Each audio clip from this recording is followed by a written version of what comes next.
as I was saying, this is the last topic in the book. Actually, if you look at the slides that I'm using, right there, the slides I've been using have been coming from the University thing that they're in. If you look at the lectures, I skipped the lecture on the digital to analog converter because that's not as common of a device as an analog to digital converter, right there. So, but you can see that that is the last topic in that list of that there. So, this course is probably where it's going to remain from now on. I'm going to kind of go back over the break if I got some time after I'm going to go to the States and formalize this syllabus the way that this class was taught this semester. Last semester and over the summer, I was kind of playing with where to see how much to cover, and I think I'm about where I'm at. So, okay, let me just kind of jump in here. We're going to talk about analog digital converters. As we well know, this world is analog based. Our temperatures go from, and we talked about minus 40 degrees in central Minnesota in the wintertime to plus 35 degrees in Bangkok in the middle of the summer. I don't think Malaysia gets plus 35 very often, but you get 33, 34. I've seen quite a bit. But so temperatures go on a very much a continuous scale. When you talk about things like outer space and cooking, and of course temperatures take a long range. And then we have other analog quantities to measure other temperature. We have pressure and pipelines for process controls that we have to measure. We have fluid levels and tanks we have to measure. These are all analog quantities. Sound is an analog quantity. You know, when we look at sound, it's a vibration of the air that catches your ear. That's completely analog. So we have to convert analog signals into digital if we're going to use them in a microprocessor or microcontroller-based system. And so they're very, very important at there. So analog, what is analog ADC? It's an analog to digital converter. Yesterday I mentioned A to D. That there, I tend to use that concept A to D. That there is an analog to digital converter. That's another term you'll hear. That there. Sometimes people will write this A to D like that there as well. That there. It's not very common in this part of the world, but I know a lot of older engineers that will write it this way. Your A to D, right there. But ADC is the standard notation for that there. So we've got some things that we need to look at there. I'm not so much worried about all these, but output versus input, you know, what are we going to get at there? When we look at an analog to digital converter, we have an analog voltage in, and we go through our converter, and what comes out of this is a digital number, right there. And probably the most important thing when we look at this is the bit resolution, right there. We have two factors when we look at an A to D. We have our input range. Now, most A to Ds will go between the analog voltage in, and there's a V reference.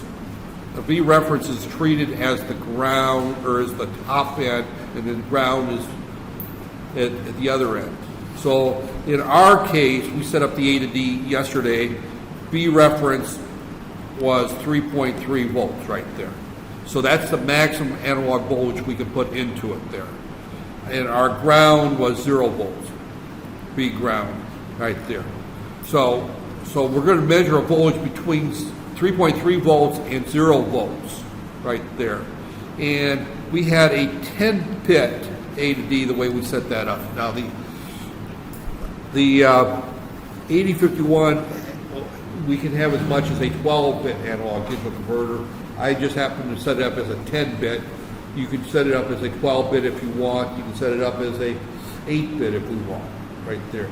There are 20-bit A to Ds right there.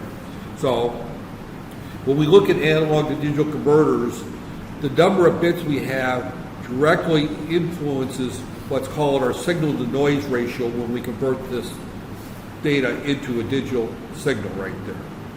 And when we talk about noise right there is we've got a signal that looks like this, and we're going to convert it to something like looks like this right here, a staircase right there. These are various levels that we can have, and so we have errors, an error between here and here, an error. This is called quantization errors, and don't ask me to spell it. It's not going to be on your test, so I'm not going to that there. I'll abbreviate quantization errors is what that is. The quantization errors is caused by we're taking a continuous waveform and we're digitizing it. We're setting up into a level of discrete or different levels. So the term discrete talks about the fact that we've got on an 8-bit or on a 12-bit, excuse me, we use a 10-bit. I say 8-bit, 12-bit, but we use a 10-bit A to D, ADC, means that we have 1,000, and my pen is 23, doing some weird things there. I don't have to get... Some days I can't get to write, and some days it's writing when I get near to it. So I don't know what's going on with my sensitivity out there. But it's got 1024 levels right there, 0 to 123 right there is what that's got there. So we go from an infinite number of levels of a analog signal, because analog signals have an infinite number of levels because it's continuous. There to 123 level, 23 levels right there. So we generate some errors in that there. Now the amount of error that it generates sometimes is important, sometimes it is not important right there. We also, if we're dealing with analog signals, we quite often have to deal with what's called sampling errors as well. And what sampling error means is that I take a signal that looks like this right here, and I take one value here and I take one value here. All this information is lost. I don't know what it is. That information is lost because I don't sample continuously. I only sample at discrete time periods. This is the period between samples right there. So that also has a huge influence on our, what we would say, our frequency response of our system right there. So when we look at something such as music, and I like to use music when I talk about this because everybody can relate to music. I was just talking to Ibrahim, and I grew up in the 1960s, 1970s, where music was a huge part of American culture. And music's always part of young people's culture, but that particular point in time, it was a huge part of culture. And the fact that I got 64 gig of music on my phone probably tells you how important music is to me. You know, that I listen to music. I listen to a lot of music. That's there. And music in my generation was recorded in an analog fashion. The way that we recorded music back then, we had these big black round discs. You know, they were shaped like this, and they had a bunch of tracks on them. That there, you can see the tracks. They were called phonograph records. They were made out of plastic, right there, and they had a groove in them that a needle went there. And along the edge of the groove, you had your analog waveform was actually pressed into the record, and the needle would vibrate to the analog music, or the analog signal that was pressed into the groove, and that was then amplified and played out through your speakers. You'd have your right channel on one groove and your left channel on the other groove on the other side. And that's the way music was recorded back then. And then, of course, it went to tape, where they put on analog music on the tape, or analog signals on the tape recorder. Those were analog recording methods. Those have since gone away. Nobody uses them anymore. There is still a market in some countries, the U.S. being one, of old-timers, my age, is still like the sound of records versus CDs. And the CD, of course, is going away today, too. It's considered obsolete there by most people's standards.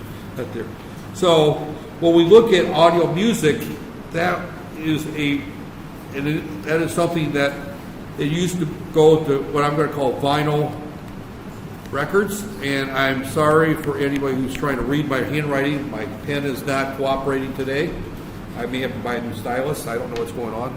Actually, it's not the stylus because it starts writing when I get. It's some setting I think I need to go in there and set. But vinyl records are analog. Right there. Right there. Analog means that it has its own set of errors right there. One of the weaknesses with analog recordings is that as we play the records, that needle moves along that plastic groove where the recording is actually there, and eventually wears it away, and we lose more and more of the sound quality of the record as it ages. One of the things I did in my teens, even into my 20s, is as soon as I bought a new album, the first thing I did was take a copy of it on tape and play the tapes in order to preserve the original vinyl. That there, because the last thing you want to do is have your.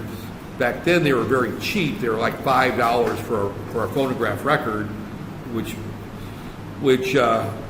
actually today they're selling for like $30, about 5 times the price for a CD. But the last thing you want is the original ruin, because I could always go back and make another copy of the tape. That there. Well, then we went to digital. The analog, when we went to digital, we had to take into account, one is the signal-to-noise ratio of the quantization error, right there. And there's a formula. I'm not going to give you the formula because if I give you the formula, someone's going to try to remember it. It's not going to be on the final. But quantization error is related to the bits in the A to D. That's bits in the ADC. Right there. Now it doesn't want to work.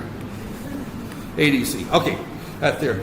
And what they found is if you use 20 bits, you get a signal-to-noise ratio greater than 100 dB. Right there. Now, I don't expect, when I say 100 dB, that's probably talking French to everybody here. You don't know what I mean by 100 dB. But 100 dB is a high enough signal-to-noise ratio that the human ear cannot hear the noise. So it's good enough. Is it perfect? No. But it's good enough right there. So the other thing is when we look at the sampling period, and equals 1 over the sampling rate right there, sampling frequency right there. You've seen that formula before, right? The period of a waveform is equal to 1 over the frequency of the waveform right there. If Fs is greater than 2 of the highest frequency that we're interested in, or that is contained in the signal, then we can restore the signal completely. So what we need to do is we need to take our analog, we run it through a low pass filter to,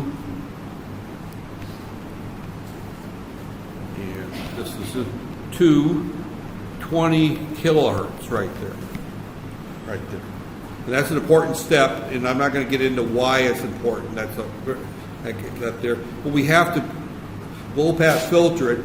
The human ear can hear between 20 hertz and 20 kilohertz, roughly. Right there. That's what your ear is good to. You get older, you spend a lot of time. You spend some time in the military, firing guns and things like that. You listen to too much heavy metal. You ride a very loud motorbike. You do some damage to your ear. I don't know how many of you have modified your motorcycles, but actually I don't hear too many of the really loud motorcycles here. The big 750s that they modified that there. But I've seen people with cars with their stereos are so loud that your windows 2 cars over will vibrate. Has anybody ever see a car stereo play that loud? Well, obviously, the idiot sitting in the car, and hopefully none of you, I'm not calling anybody in this room an idiot, doesn't realize that they're damaging their ear. When they reach 40, they won't be able to enjoy their music anymore because they've done enough damage out there. But but the human ear's range is roughly 20 kHz down to 20 hertz, right there. 20 hertz is that real sound bass guitar that you would hear, or a bass drum. That's the lowest you can hear. You can't hear anything less than 20 hertz. And anything above 20 kilohertz, your ear won't pick up. It doesn't pick it up. That there. They sell, again, not very popular in Malaysia, but in the U.S., dog whistles that have a frequency of somewhere right around 30 kilohertz, 35 kilohertz. And a dog can hear that, but a human can't hear it. So dogs have higher frequencies, bats have higher frequency responses than that there. So we low pass filter it down to 20 kilohertz, which is the range of the human ear right there. And the reason we low pass filter is because if those frequencies happen to be there, they get folded back and will cause noise in their system. So we have to get rid of them. Then we sample at 44 kilohertz. Right there. That's supposed to be 44 kilohertz. My pen is not my friend today. 44 kilohertz. So that's the sampling rate of standard CD quality music. It's 44 kilohertz. Out there, they allow 2 kilohertz, which means that it can safely reconstruct anything up to 22 kilohertz back. Right there.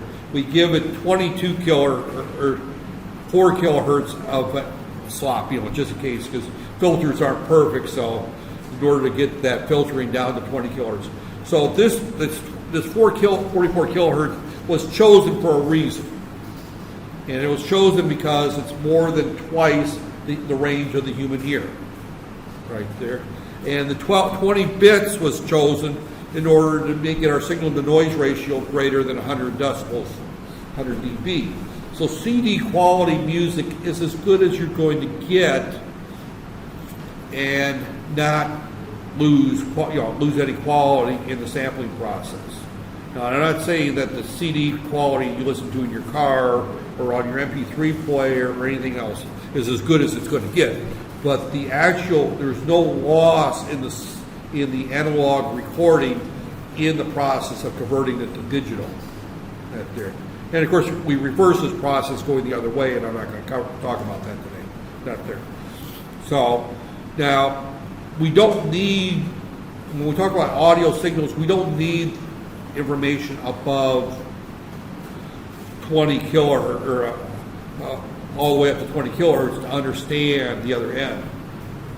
That's CD quality. Telephone quality, on the other hand, the original telephone is out, and actually the original telephone has been sampled for decades, actually probably close to 80 years. And the original telephone quality,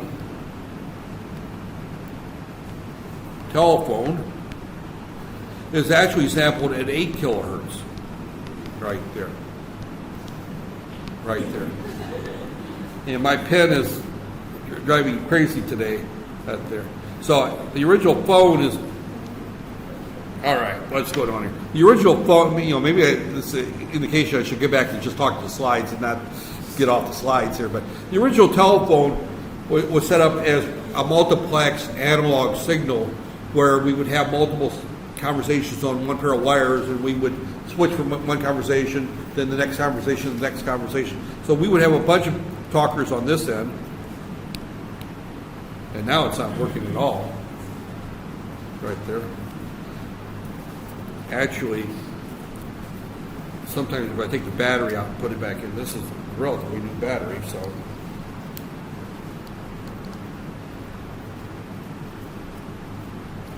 Right there. We'd have a bunch of talkers at this end. Now it seems to be working. Taking the battery out and putting it back in that there.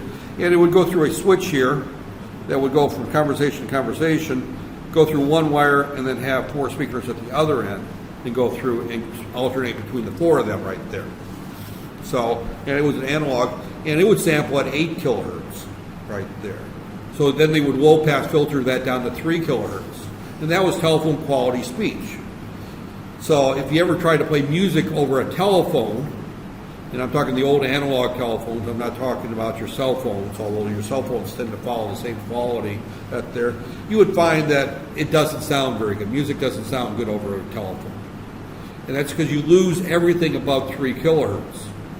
But human speech, most of the intelligible information it needs to understand a person talk is found below 3 kilohertz. That there. If you go above 3 kilohertz, you lose some unique identifying features of the speaker. I always like to tell the story of my ex-wife and her sister, right there. And they both had very similar patterns in talking, right there. In other words, so I was driving to, my mother-in-law at that time spent the night with us out there, and I dropped my mother-in-law off at my sister-in-law's house. She'd gone to work that day, and so my mother-in-law was staying with my sister-in-law out there. So I dropped her off on my way to drop off my wife at work, and then I headed to work myself. So I'm driving along, and I get a phone call. And I pick up the phone, and the person on the other end says, "Where are you?" No hello, no assalamu alaikum, nothing like this. "Where are you?" I'm getting ready to get off the exit at their, I'm almost to work. "Did you drop Mom off?" "Yes." Then click, the phone shuts off. Like I said, my ex-wife and her sister did not believe in long conversations. That there. 40 seconds later, not even a minute, I get another phone call. I pick up the phone. "Where are you?" I'm on the exit, getting ready. At that point, I was already through the exit. Get ready. I'm almost to work. "Did you drop Mom off?" "Yes." And then all of a sudden, I stop the person. "Who is this?" And I go. Then he goes, "Don't you recognize your wife?" And I said, "Did we have this conversation 2 minutes ago?" "No." And I said, "I could have swore somebody who sounded just like you called, and we had the exact same conversation."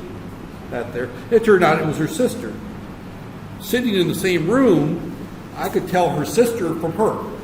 When they talk, you could blindfold me, and I could tell the two of them apart because I had all that information above 3 kilohertz that my ear could process and differentiate between you two young ladies, for example, right there.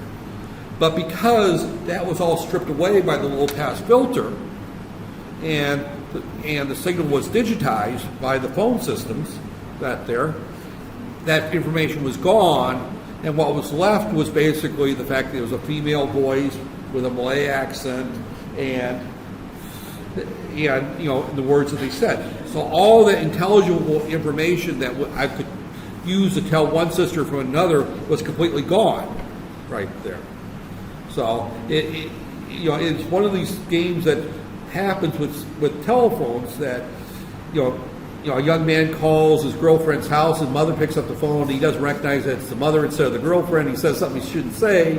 If the girlfriend's mother was in the same room, he probably wouldn't have said that because he could tell that it was the mother and not the daughter. But because that information is lost. So when we look at audio signals and going through A to Ds and then turning around, digitizing and transmitting and receiving at the other end, how much information that is transmitted depends on the need. Telephones, ever since they first came out in the early 1900s, have decided that they only needed 3 kilohertz worth of information. That's all it was required for a telephone conversation to occur. However, somebody sitting back and listening to a CD with, and I'll use one of my bands, Black Sabbath, on it, or City Norlice, I guess, is one of the, she isn't that popular here anymore. She's kind of died out, right? I don't know who the most popular Malay band is right now, but who's popular here. But, whatever music you're listening to, you want all that information. You want to hear the lead guitar playing in the background. You want to hear the bass drum. You want to hear all that information because that's part of the music right there. So you want that 20 hertz to 20 kilohertz to be there. But if you're using a telephone conversation, it's not that important. All you want to know is what the person says right there, and you can understand that there. So there wouldn't be enough bandwidth in the cell phone world, you know, to supply that type of information to everybody. Now, the bandwidth is growing rapidly, and of course, this has been a problem that a lot of the online music sites are dealing with, is because in order to, in the U.S. at least, the bandwidth is very, very large for internet access. Here, the bandwidth I find is somewhat questionable if I try to stream video. I get a lot of. Does anybody stream video to watch movies or anything like that, or is that just something I do? Because I'll stream from the U.S. from time to time, and I'll get a lot of pauses in the middle of things. But that's the issue when we look at A to Ds. Now let's get back to that there. So when we look at that there, we talked a little bit about this whole process. Now getting more into the detail is we've got our input range we gave that there. We also have the option of differential inputs. Differential inputs means that we're measuring the voltage between two different voltages. Those are used a great deal in sensor applications. And the reason we would use a differential input versus a single input right there is I've got a sensor right here, and here's a sensor, and now we don't work at all.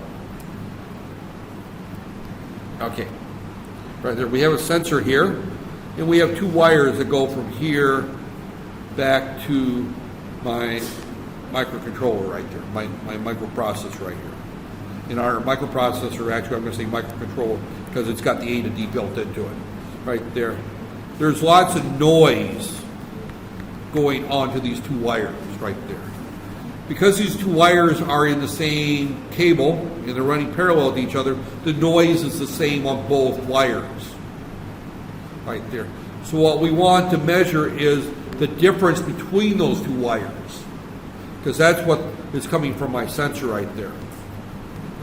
Sensor right there. So we have the reason we do that, so what we have is we have single-ended versus differential inputs. We can have a differential input where we're using two analog ports, and what we're going to do is we're going to amplify the difference between the two ports and convert that to a digital number right there. And that's used a lot in factory automation setups because we have sensors that are out in the factory. If anybody's been in an industrial plant, you see lots of motors, lots of generators, you see lots of lighting. They generate lots of electrical noise that will then influence these. So we will have differential inputs. Output coding, unipolar versus bipolar, that's another way of saying signed versus unsigned numbers. We can say we start at 0 and we go up and down, or we can start 0 here and we only go up right there. So that's just some terminology that we talk about out there. This talks about the fact that we've got, right here, we've got ADC0, which is on our microcontroller. Our microcontroller only has one analog to digital converter on it. This talks about the F020, which has two. So we can start our conversion right there. Yesterday, the lab we did, we used a method where we used the timer overflow. We loaded the timer with a particular number, and then every clock cycle or every machine cycle, the timer would increment once. When the timer reaches FFFF, it overflows. That triggers a sample on the A to D. We could also write a 1 to ADC0 busy. That will trigger a sample, and then we all can use other there. So we have different ways of starting the conversion. We have the data word conversion at there. We won't talk about so much of that. Programming that, we did a little bit that. A to Ds use something called approximate successive resolution at there. It's a way of doing the A to D, and the way that the A to D typically works at there, without getting into detail, and it's not on your final, it is on your final next year though, at there, is that the way the A to D works is it goes through a comparator right here. Right here. The other end of the comparator, now this output is high, B plus, this is B minus right here. high if B plus is greater than B minus, low if B, okay, this is B minus greater than B plus. So this is, it all it does is compare, and what this does is here we have a, we could use a counter. I'm just going to call it an SAR counter right there, and we feed a clock into this.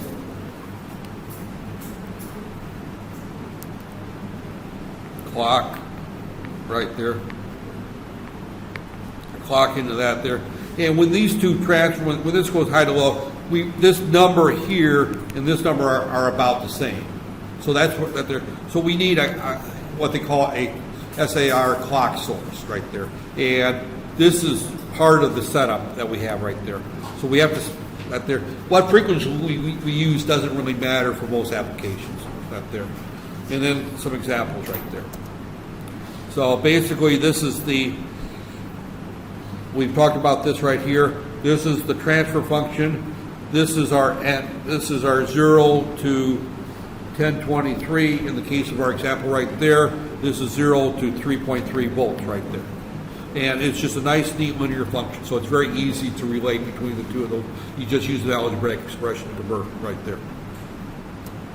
So this is, I talked about the fact that we're sampling at different times. That there we lose some signal here. The output of the ADD is different, two different ways. I've already talked to you about it in great detail. One is the fact that we've got discrete levels that we have there. So we got our quantization error, and we've got our discrete time right there. The fact that we lose this information here. Because this could go here, it's going up like this, but it could go down and back up again, and we would lose that information. Right there. We don't know what's happening in between these samples. That information is long gone. Now, as it turns out, if we low pass filter it, then we do know it, we can predict it right there. So, but the original signal, if there's very high frequency that causes it to do weird things in between, we don't know it right there. It's gone right there. So the range is defined by V reference. We've talked about that there. The power supplies are important. How there cannot be measured, may cause damage to the device, so we won't get into that there. So basically what this is basically saying is that we've got here, this is what these are our V reference, our analog in, this is our plus voltage, this is our ground, this is our full level right there. So we have to tell the A to D what to use for V reference. That's there. So this is another way, a single-ended supply, where here we're going to set this up, and this is half of V plus, and then we're going to treat that as our 0 right there. I'm not too worried about that here. This is our differential. As I mentioned before, we have, here's our sensor right here that we're dealing with right there. And we're measuring the difference between the two of those right there. So, right there, and I'm not going to get into any of these formulas. This is a typical bridge you might see in a strain gauge, for example. You would see this if you're trying to measure the bending of a piece of steel or pipe or whatever. I've used strain gauges for a lot of industrial applications. I spent 4 months one time working with a company that builds 18-wheel tractors, for trucks. Everyone's seen the American movies with the big 18-wheel trucks, right? You know what I'm talking about. We had a company in the city I lived with called, they used to be called International Harvester, now they're called Navistar or International. I don't know what name you're going by now. They build 18-wheel trucks back there and school buses and things like that. And their design center was there. And I did some work with them where I was designing the A to D system and the data logging system, where they would take these trucks and they would put various strain gauges on parts of the truck and drive it over a track that was really bumpy and everything else, trying to determine the life of the truck, how long it's going to, how strong these support beams had to be in order to keep this truck to run 1 million miles or better. That there. So this is the type of thing. Normally, only one of these is our sensor. This one here is actually a fixed resistor too. That there, and this bends. That there, and the resistance changes very slightly, right there. And what you get between here and here is a direct result of how much that resistor changes, right there. Because if you look at this circuit, what it looks like here is you've got 2 resistors here, right here. One of these is changing, and you're measuring the voltage here, right here. We call this R1, R2, this R3, R4. What we're measuring is V reference, and it's R1 over R1 plus R2 minus R2 or R3 over R3 plus R4. And I'm not going to get so much into this formula, but that's what we're going to measure across is we're measuring between here and here, right there. Those are 2 voltage, or a very simple, actually this is R2 and this is R4 right there. R4 right there. Well, it's a very simple bridge circuit right there is what it is. Right there. This is a voltage divider, this is a voltage divider. Right there. And we're just measuring the difference between those 2 voltages. And to do that, we need a differential A to D. Right there. I mentioned the other example where the voltage is very small, it's not in a bridge. Right there. And that might be the case of a sound sensor or a temperature sensor. And the sensor is 150 meters away inside of a factory, and our digital control is up in the front of the factory. So we have all kinds of applications for differential, but the ADC bridge. These are important formulas. I'm not going to go through them at this point right here. This is how you would calculate the output voltage right there. The output is V reference, Vn divided by V reference times, in our case, yesterday is 1024, and that gives us a number, which we would convert back to hex, right there. We would throw away any fractional part of that. This is an integer calculation. And this here is how we would calculate what our voltage in given a particular number. You don't need to know that this semester, but I can guarantee it's on the final for the microcontroller and interfacing course. They have to know these formulas right there. So that there. I'm just going to kind of skip through the rest of this right here. This is basically, we've got, for our case, the 8-bit goes away, these are right here. We've got one 12-bit is what we got on our. We also have one digital to analog converter, and I'm not talking about that there. We also have our programmable gain amplifier. We have an analog mux right there. What the analog mux means is that we can have 1 A to D right here, and we can have up to 8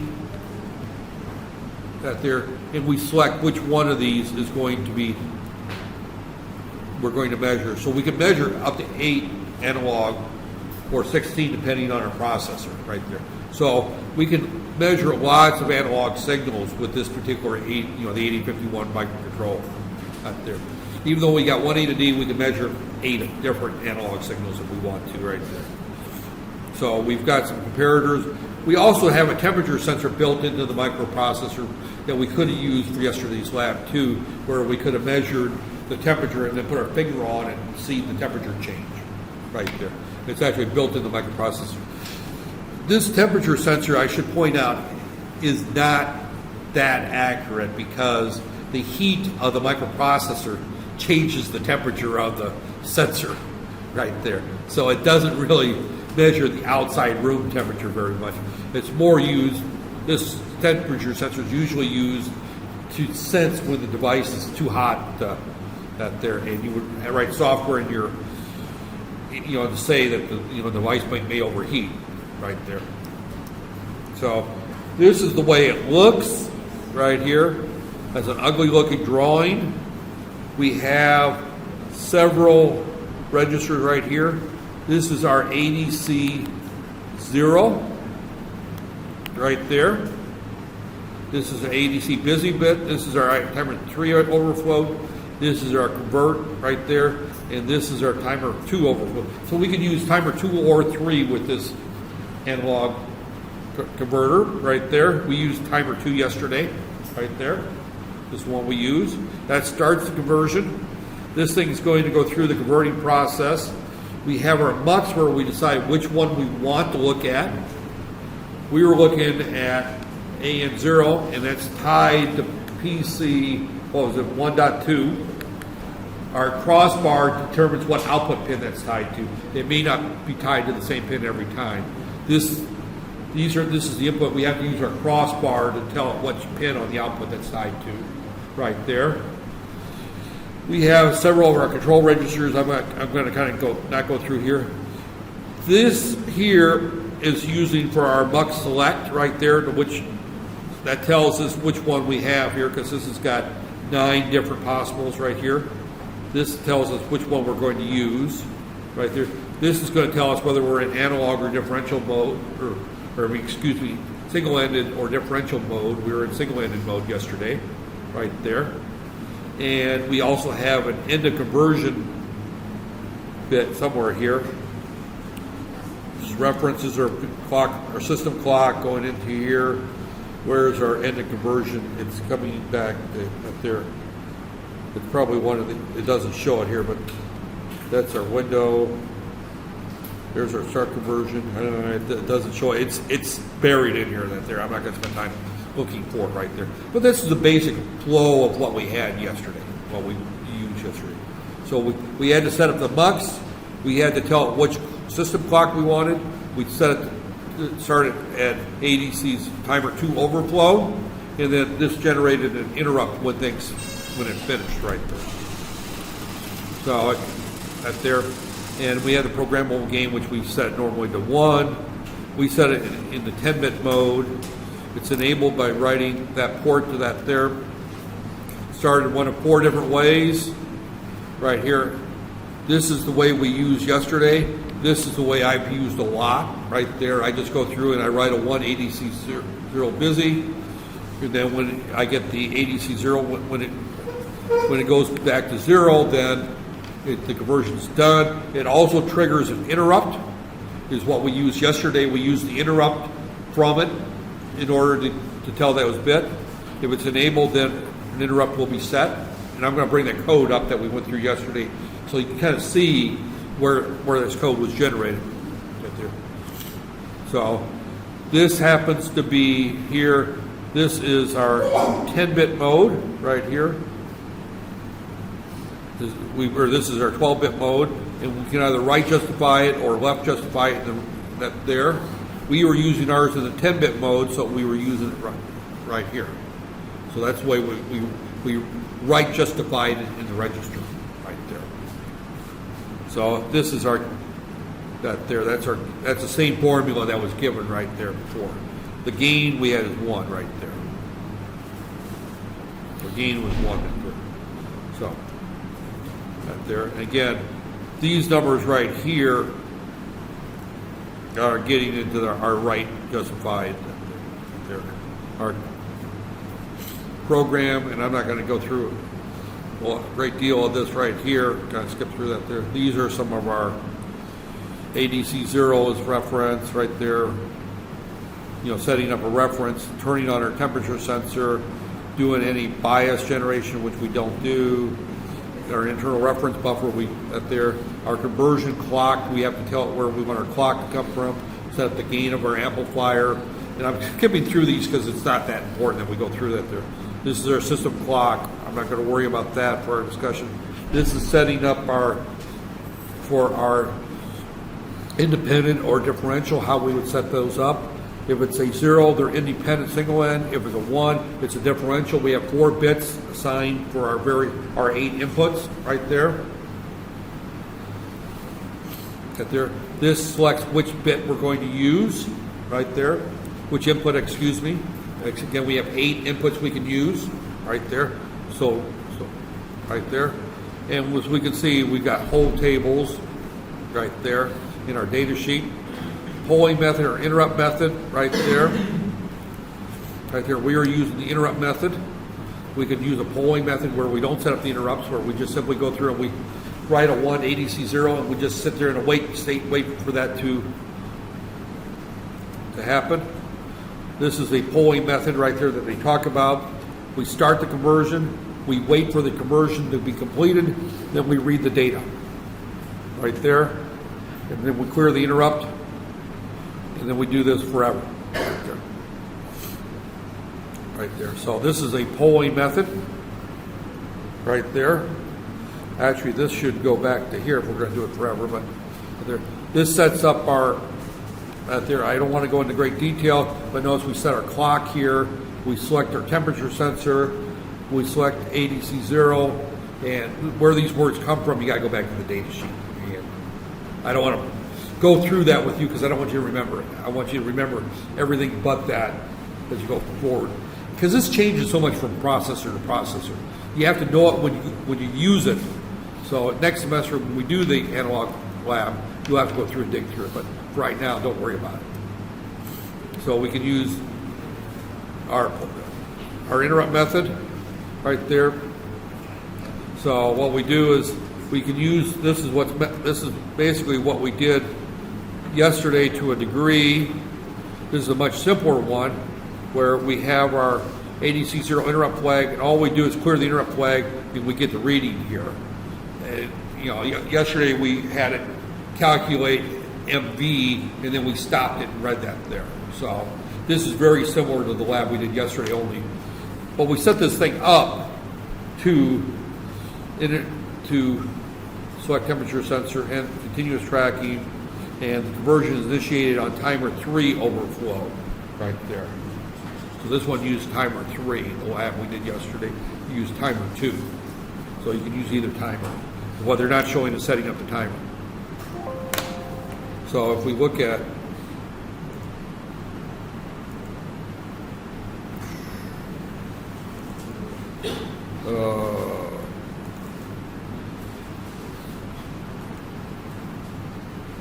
if we look at the one we did yesterday, open with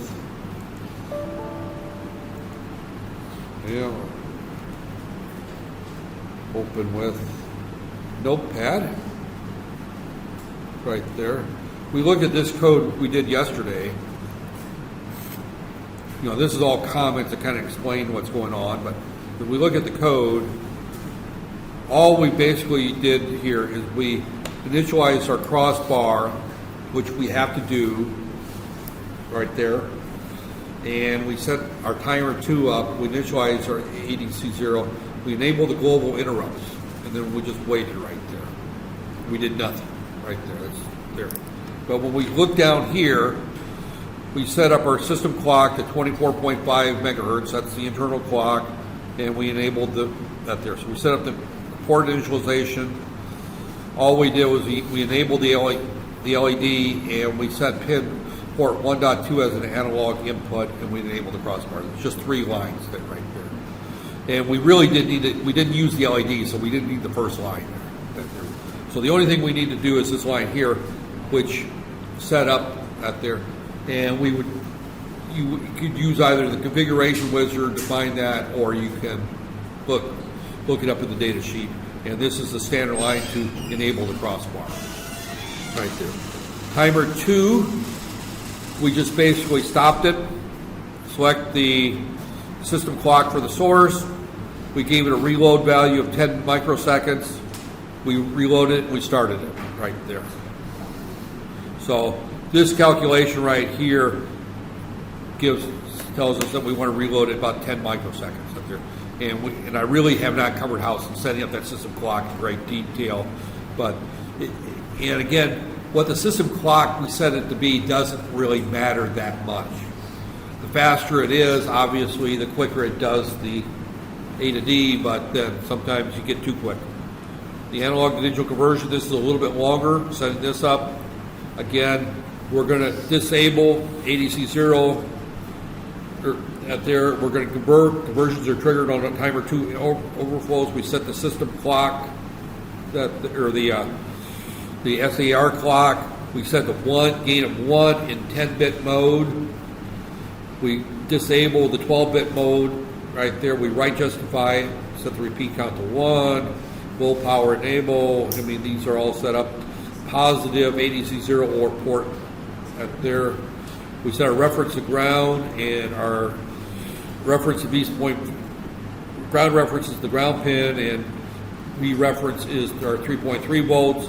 We enable the conversion complete interrupt, and we enable it. So this is just setting this up. We only do this once at the beginning of our program. Our UART, I removed all this, and this is what happens whenever the interrupt is called. In this particular case, we clear it, and we just store the results in an accumulator. We just add them up until we get to 1020, all the way down to 0, right there, because we're averaging it out. Right there, we could take the average out, and it would be quicker, but then we would possibly see some noise there. So this just does an average, right there, and this is our calculation result. Is equal times 3,300. That's our maximum voltage, 3,300 millivolts divided by 10 to the minus 2. Or 2 to the n minus 1, which is right there. You could argue if you use 10 to the 24, it's close enough right there. And that's it. That's what we did yesterday. The important, this part here is fairly easy. All we're doing is every time this interrupt is called, we're just going out and getting the data. And we get the data right here. This is where we read the data right here. ADC 0, it contains the output of the A to D. Right there. We don't have to do anything else right there. And this is where we convert that to a voltage right there. All this is right here. All this does is just actually, all this is doing is just calculating the average right there of 2,048 different points. So we're taking a bunch of data and then we're averaging it out in order to improve the accuracy a little bit, right there. You don't, you could do it by 512, you could do it by 100, it doesn't matter, or you can skip that step altogether. All that does is do kind of an internal low-pass filtering of the data is what all it's doing right there. And most of the time, remember, if we're using a microcontroller, we're not doing it for speech processing. We're doing it for usually some type of industrial automation or process control. So we can have sample rates down in the, once a second, once every 3 seconds, take our data and do our adjustments. So we don't have to be sampling, at 100 kilohertz or 44 kilohertz. It's only needed if we're going to do speech processing or image processing. Right there. So that's our A to D right there. That's the whole A to D discussion right there. Any questions? I had some batter beforehand, but